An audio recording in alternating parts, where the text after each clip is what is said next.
good, whatever the time of the day or night it happens to be while you're watching this. My name's Max Furno, and welcome to the podcast.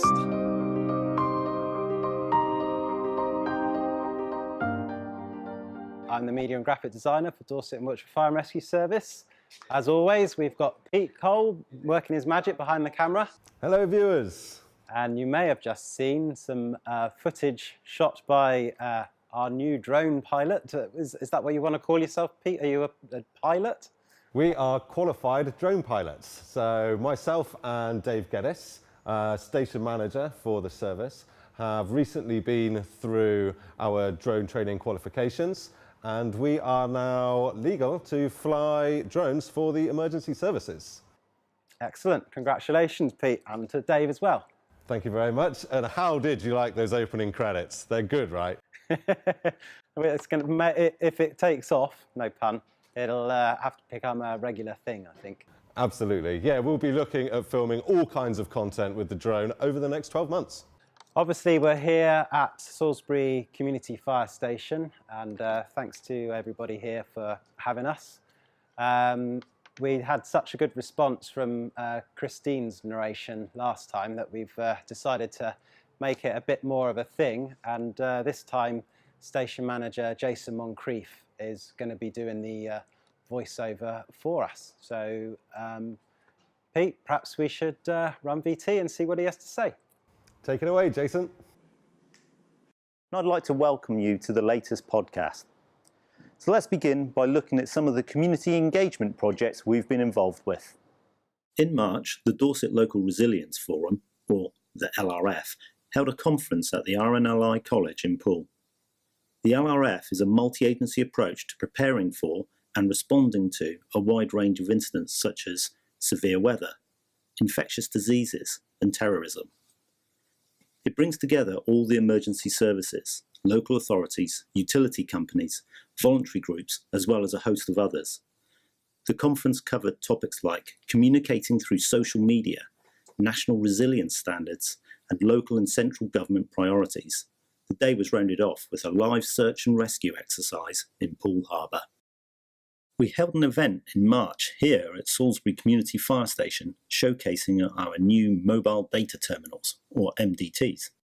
Every fire engine will carry a new MDT, allowing the crews to access live incident and location information such as hazardous materials, maps and images.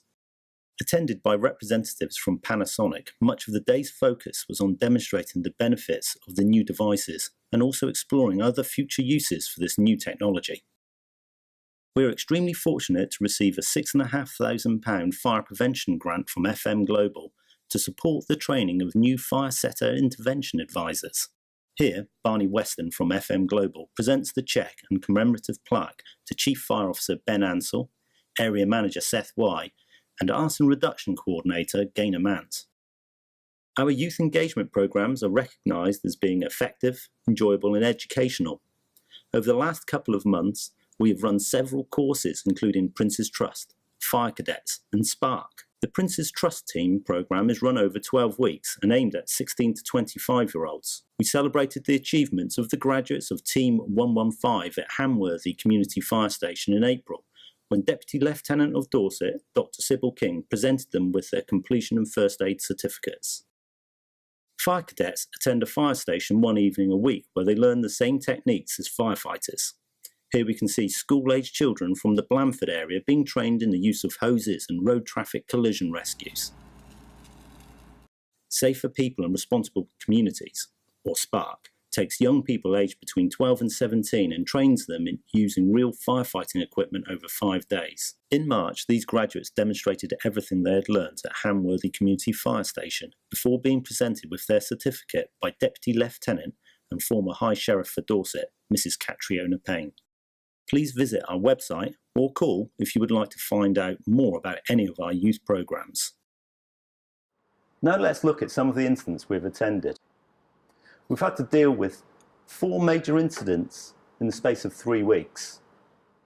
This includes dealing with 2 weeks of snow and a major river rescue in Christchurch. But first, we'll consider our dealings with the aftermath of the Salisbury nerve agent attack. This has been an extremely challenging and unusual incident for our officers and staff to deal with. Our crews attended the scene from day one and worked, often in chemical protective clothing, with police and ambulance service to contain, preserve and protect the scenes and ensure any immediate decontamination was carried out. We then had 3 weeks of offering daily hazmat support to partner agencies involved in the criminal investigation, a daily commitment to the Strategic Coordinating Group, Tactical Coordinating Group, Scientific and Technical Advisory Cell and Media Cell, plus a daily commitment to the Internal Crisis Management Team set up under our internal business continuity arrangements to manage the incident, supported by a resourcing cell working out of our fire control in Pottern. We have also attended up to a dozen locations across Salisbury, Gillingham and Alderholt to support searches by counter-terrorism police. Fire crews from across the service provided operational cover in Salisbury, both for business as usual and hazmat activities. We also called on national assets made available through the National Fire Chiefs Council to support our own resources. And in the spirit of cross-agency working, we've made available Salisbury, Amesbury and Wilton fire stations to our police and ambulance colleagues. Our Salisbury headquarters was used to host a multi-agency press conference with journalists attending from local, regional, national and international media. Chief Fire Officer Ben Ansell represented the service at this and also led briefings with the Home Secretary and Prime Minister when they made separate visits to Salisbury. 15 fire crews were called to the Hall and Woodhouse brewery site in Blandford in March after an empty warehouse undergoing demolition caught fire. Although the affected building was next to the brewery, crews did an excellent job to prevent the blaze spreading to the main site. Firefighters from across Dorset and Wiltshire were supported by 2 aerial ladder platforms, other support vehicles, Dorset County Council, Dorset Police, the Environment Agency and Scottish and Southern Electricity Networks. Our thanks go to Hall and Woodhouse, who provided non-alcoholic, sadly, refreshments and also ensured that they had the right people on site to give us the information and guidance needed to bring this incident under control. In April, we attended a fire in the thatched roof of a detached property in the village of Ham near Marlborough. 6 crews from neighbouring fire stations were helped by an additional 4 from Royal Berkshire and 2 from Hampshire Fire and Rescue Services.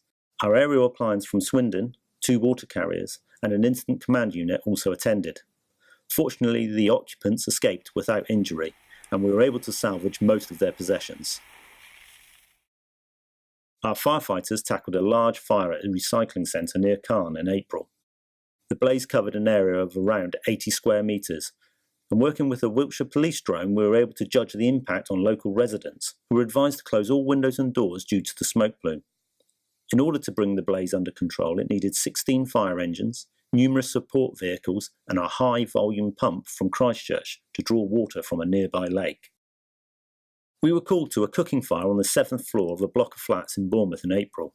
The occupier was cooking when the frying pan suddenly ignited right in front of him. And I'd like to state that the cooking was not left unattended. Being unable to put out the fire using an extinguisher, he quickly left the property with his 2-year-old daughter, closing the door behind them, thus containing the fire to the flat. This house of multiple occupation has many fire safety measures in place to protect the other residents, which meant that no one was injured, and our fire crews used their high-rise firefighting procedures and brought the fire quickly under control. If you have any fire safety concerns about your building, please email us in confidence, apply for a free safe and well check, or if you're a landlord, we offer free fire safety advice. Many thanks for doing that for us, Jason. And before we go, I think we've just got time for a couple of emails that Pete's chosen out of the millions that we've received this time. Pete, what have you got in the bag? Yeah, that's right, Max. So again, we've picked a couple of emails for the podcast today. Thanks for writing in and keep them coming because we do enjoy reading them. So our first one here is from our friend of the show, or FOTS as we're affectionately calling them now, and that is from Kingers99. He goes on to write, Max and Pete, love the podcast. FOTS, what an honour. Lovely treatment of my joke, in speech marks, although you'll be pleased to hear that I've run out of them now.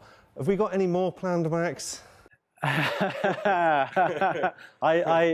did receive a joke, just as I was leaving the office. So it's not on your sheet. I don't know whether we should include it or not. We're going to go off script in a minute, I can feel. But let me just finish this email from Kingers99. Thanks for writing in. So, and he says, one more thing. The narration from your guest, I can't remember her name. That was Christine Sharma. We wrote it on the podcast for you, Kingers. Was excellent. She has very natural style. And you and Pete are great too, obviously. Thank you very much. So, leading on from that, Christine has got so much praise over this last interview that we've actually decided to use her for a voiceover in another project. So, keep your eyes open for that one. Absolutely. And she did such a good job, as I said earlier, that we've got Jason Moncrief doing the voiceover for us this time. So many thanks to Jason as well for that. So she's set the bar quite high for that one. We've got one more email that I've picked, and this is from regular emailer Tom. He's not quite a FOTS just yet, but you can get there, Tom. Just keep emailing in. So he goes on to say, "Hi, Max and Pete. Love the podcast. Everyone introduces them in the same way, don't they?" It's weird. So, I mean, listening to too much Radio 2 or something, they always love the show, don't they? They love the podcast, though. Tom goes on to say, "Can't wait for many more and thoroughly enjoyed the tour around the new fire appliance last year. It was quite a successful one." Thank you, Tom. We enjoyed that. We enjoyed shooting that with Janine. That was good, and it's probably had that's probably been our most viewed podcast as well. So I think it's still getting the figures now. So maybe we'll put up the URL and you can go and watch it if you haven't already seen it. Excellent. And Tom goes on to continue that I did spot you on Trowbridge's Twitter feed. Now, their page, it gets a lot of views. And yeah, we were only round there for one morning. And yeah, it got us a lot of press, actually. So yeah, thanks to Guy Tadman and his Twitter activity. And just to finish up, Tom says, "I absolutely love their Twitter page and their interaction." Well, thank you, Tom. Keep following all of our social media channels because we roll out a lot of amazing content. So, do we want to do the joke? I suppose I'll see if Let's do the joke, Max. I'll see if I can remember it. So, two friends. Okay. So that's all the time we've got for this time. If you want to get in contact with me, then you need to be able to spell my surname, and you can email me at max.furno@dwfire.org.uk. Pete, how can people get in contact with you? As always, if you want to get in touch with me, that's pete.cole@dwfire.org.uk. Don't forget to tell a friend or a family member or an enemy about the podcast. Rate us on iTunes or on Apple Podcasts. And don't forget, we've got loads of stuff up on our YouTube channel at dwfire.org.uk. Excellent. So thanks for watching this episode, and don't forget to like and subscribe. So until next time, remember, I don't have a catchphrase, but then I'm not a presenter, I'm a graphic designer. I think that all that's left for me to do is to say, Pete, fade to black. Adios. It's not a working fire engine, it's a working fire station. Fire page. Let me start that again. I'm the media and communication. What am I? No. You know that. I've forgotten already. I'm a graphic designer. Did someone get the phone? Hello? Is it the phone? Is it someone at the front door? It's someone at the door. I think lunch is ready. It just blows my mind when I say deal with. We won't leave that on the editing room floor. Why is this so difficult now? If you went that far, you're out of shot. More information.